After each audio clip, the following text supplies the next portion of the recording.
Remember when I talked about how I'm not really a fan of dialogue choices being attached to affinity points because it felt like an annoying guessing game?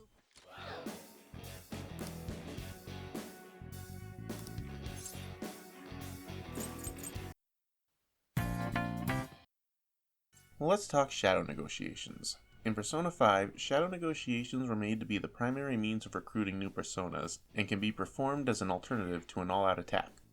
Basically, knock all the shadows on their asses, look at the desired shadow's personality type, reference your chart to figure out which kind of response you need to give, and guess which possible response best matches. Succeed and you get a new persona, fail and the shadows all get up off their asses and continue the fight. Also, if you're not sure where that chart came from, it's probably because the game keeps that information tucked away in the help menu.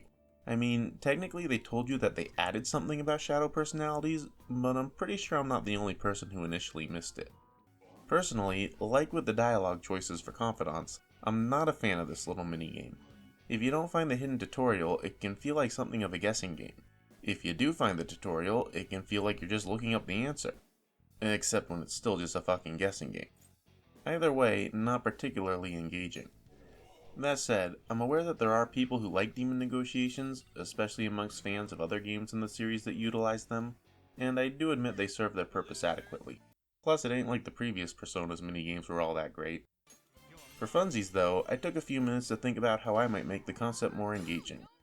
I think I'd stick with giving shadows personality types, but instead of determining what answer works best for them, the personality would determine what you have to do to recruit them. For instance, an avaricious shadow would ask you for a certain amount of money. A greedy shadow would ask you for a specific item from your inventory. A tough shadow would give you a condition you have to follow for the rest of the battle, such as no healing or no targeting weaknesses. And I guess for tradition's sake, you can still have some that you just have to talk to like you do now. With this system, asking a shadow to join you would trigger the appropriate request. If you comply, then the negotiation is a success. If not, the battle continues. Or in some cases, the battle would continue either way, but you get the idea. I like this sort of approach, as I could decide, firstly, what type of negotiation I want when looking to recruit a new persona, and secondly, I could decide if the demanded value is worth it to me or not. Personally, I prefer informed decisions like this to a guessing game, regardless of how easy or hard the guessing game may be. I would also make the shadows' personalities based on the individual. I'm unable to find actual confirmation on this, probably because nobody cares that much about shadow personalities, but I believe all shadows of the same persona have the same personality. I would prefer if a persona could come in any personality type, or at least a few different possibilities, perhaps at different frequencies, with the severity of their demand being different for each personality type. Like, maybe greedy pixies always ask for a good item, but avaricious pixies don't ask for too much money. This could add another small layer of depth, as if there's a shadow that asks for too much of one thing, you can then try to look for one with a different personality type. Anyways, like I said, the system they've got does its job, and it shouldn't ever take too long to recruit a new persona you want, even just guessing at random. While I think there's plenty of room for improvement, that's not the aspect of negotiations I really wanted to talk about. My real problem is with the other negotiation options. Specifically how, once a holdup is triggered, asking for money or an item is often both free and optimal. You ask for money, you get money. Battle over. And it's usually quite a bit of money. On average, you get far more money from robbing the shadow than you get from killing it. Of course, that much makes sense. Not realistically, technically you should be able to take all their money after you kill them, while robbing them would necessarily be less than or equal to that amount. But realism aside, thematically it'd be a pretty dumb option if you lost money on average. Anyway, technically it's never completely free. At the very least you give up the chance of getting an item from the shadow you negotiated with, and if there are other shadows still alive then you don't get money, items, or experience from them. However, the money you get generally covers the value of the items, at least to the shadow you negotiated with, and given the nature of experience curves, that's not really much of a loss either. Conversely, if you ask for an item, it's pretty much the same deal, except that you get a guaranteed item and then don't get the typical spoils from any unkilled shadows. To its credit, this system can sometimes inspire a little thought and creativity. When fighting multiple enemies, there's an incentive to figure out how to kill all but one enemy and then knock that last one on its ass so you can negotiate with it. However, even when I can't accomplish this, I still often feel like my best course of action is to just knock everything down and instantly end the fight. Of course, if an all-out attack is likely to end the fight, then I might do that instead, especially if I've got a money reading active. But if not, then just get a little money and get the fuck out of there. And why is that the best option? SP. Through most of the game, my number one consideration in fights is, how do I win this spending as little SP as possible? That shitty item and pittance of XP I'm denying myself usually just ain't worth the SP to knock these fuckers down again. Especially if I'm at all concerned about my ability to do everything I came into the palace to do. The spoils of battle are secondary. If I have some SP to spare at the end of the palace, then I can grind if I really need more XP and shit. Then there's those big, intimidating enemies that come at you one at a time. Oh shit man, this fucker is huge and way higher level than me. And oh, it's weak to Psi? Iodine, money, done. Not weak to anything? Not a problem. I've got Miracle Punch. Null's physical? Fine, one-shot kill. Also Null's gun?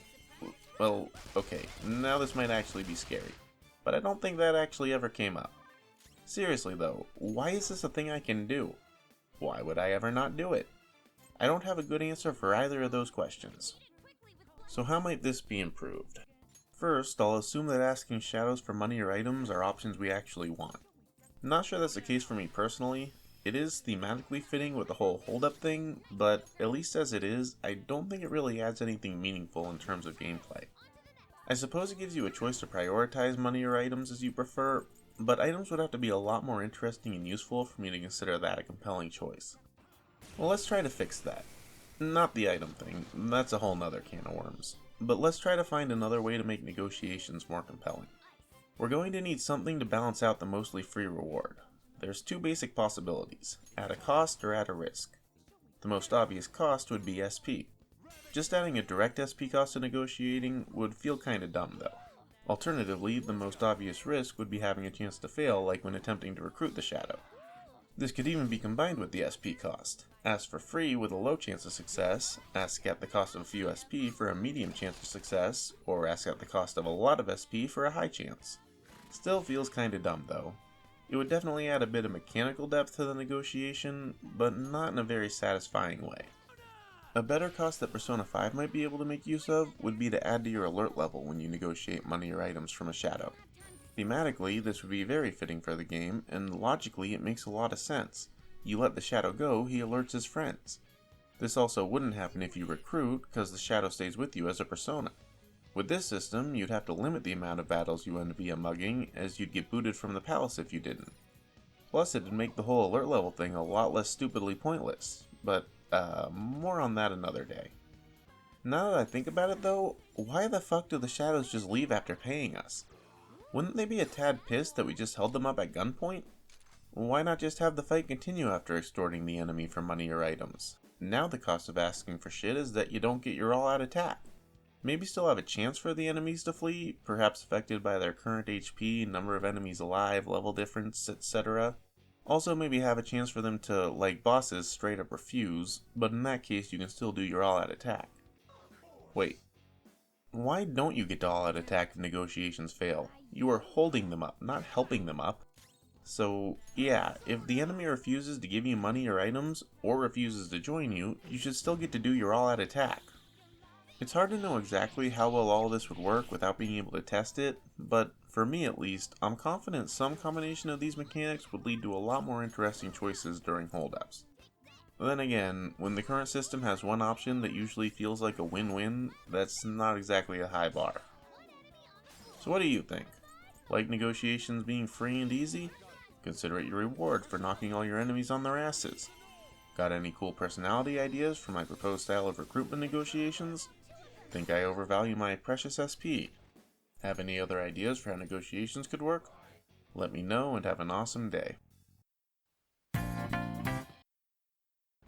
Is this how Futaba thinks quicksand works?